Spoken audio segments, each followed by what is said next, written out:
Welcome back to my channel at The Movie Optimist, where I try and find the silver linings in even the worst of films. Tonight, I just got done watching the newest film, Mercy, starring Chris Pratt. In this film, Chris Pratt plays a detective that gets put on trial for the murder of his wife. However, the day that it happened, he was drunk and doesn't recollect it, but he is convinced that he is being set up, he's being framed. So he has to convince himself in front of a court of law within an hour and a half that he didn't do it, otherwise he is going to get lethal injection and killed. And within this court of law, it's not regular people judging him, but an artificial intelligence ran by Rebecca Ferguson, and at his disposal is that artificial intelligence's access to the grid, so he can use things like CCTV footage and cell phone footage and drone footage, and he could access people's phones and their personal photos to try and piece together a crime scene that proves that he was framed and did in fact not kill his wife. Now I'll say this movie is told in the point of view through the CCTV cams, through the drone footage, through the cell phone footage, through the body cams.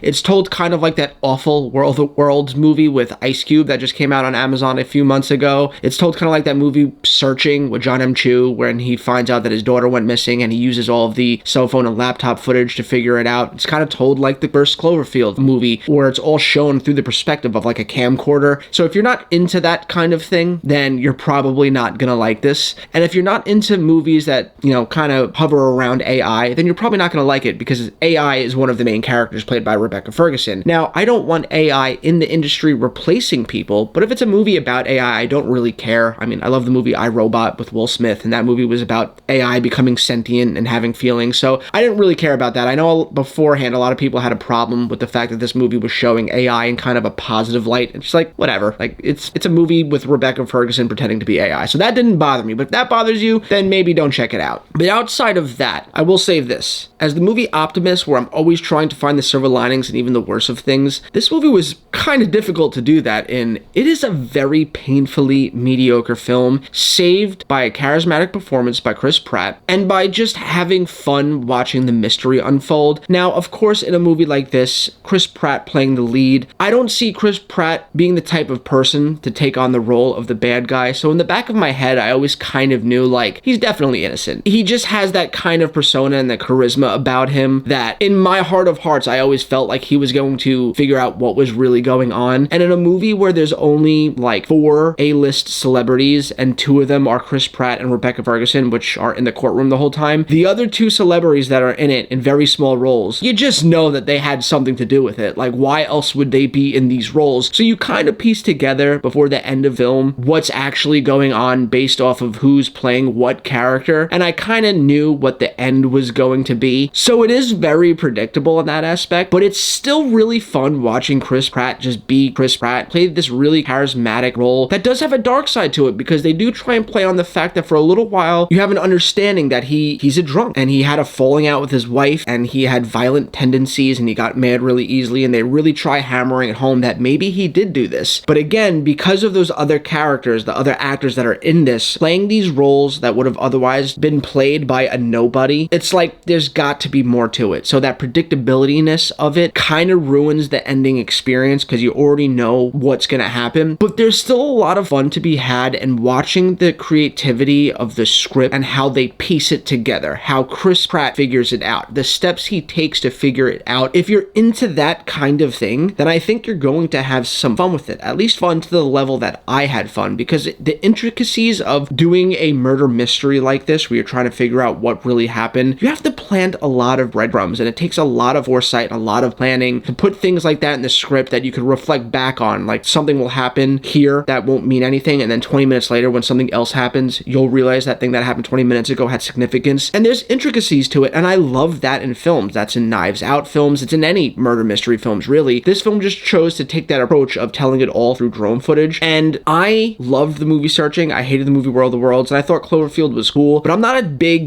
fan of that like point of view through a CCTV type movie. It could be creative if used sparingly, but when it's the whole movie, it kind of pulls me out of it and makes me feel like I'm watching a cheap movie, because all of the drone footage does look cheap. It looks like it's being told from like a $500 drone, and all of the cell phone footage looks like it's being told from a cell phone. So you go from a scene where you're watching Chris Pratt sit in a courtroom and he's being filmed with like a $10 million Arri Alexa camera, and then it cuts to what he's seeing on this drone footage, and it just takes you out of it because now it just feels like you're watching some shit footage from a phone from 2007. So that stuff kind of took me out of it. That coupled with the fact that it was really predictable, and it has some really, really cheesy dialogue in it, specifically between Chris Pratt and Rebecca Ferguson, when the writers really wanted to hammer home that, hey, AI could be good too. There's a scene specifically at the end where the AI is like understanding that not everything is black and white, but sometimes there are things in the gray area, and she's understanding that it's not always going to be by the book. Sometimes there's motives that won't make sense on paper, and Rebecca Ferguson's like, what's happening to me? And Chris Pratt is like, you're learning to feel. And just like stuff like that, where it's like, it's just really cringy, and they really wanted to hammer home the idea that, hey, look guys, not all AI is bad if given the right circumstances. And I thought that was cheesy, but again, cause I love a good mystery, and I really do like Chris Pratt. I like him a lot. I love him as Star-Lord. I loved him in the Jurassic Park movies. I even liked him in Passengers. I liked him in the Magnificent Seven remake that they did. He's a great actor, and him alone coupled with a decent mystery was fun enough, even if it was predictable with cheesy dialogue, hold in a point of view of shitty cameras and drone footage. I'm gonna give this movie a 5, and to a lot of people a 5 means bad. For me, the movie Optimist, a 1 is bad, a 10 is perfect, a 5 is in the middle. I didn't hate it, I didn't love it, it wasn't bad, it wasn't good, it was just meh. I'm never gonna watch it again, probably not gonna buy the Blu-ray, I'm never gonna think about it again, but it was enjoyable while I was watching it, so long as you don't care that you're gonna figure it out long before the main character ever does. If you're one of those people where you don't want to know anything until the end, and knowing is gonna piss you off, and you're probably gonna lean more into like a 2 or a 3. But for me, it's a 5. It's enjoyable enough if you like good mystery and you like Chris Pratt. But what do you guys think? What did you think of the trailer when you saw this? Do you like movies told in that point of view, or do you think that it's kind of cheap like I do? Has my review swayed your opinion on whether or not you want to see it this weekend? Let's talk about it in the comments down below. And as always, guys, I hope you have a fantastic rest of your weekend, and I'll catch you next time.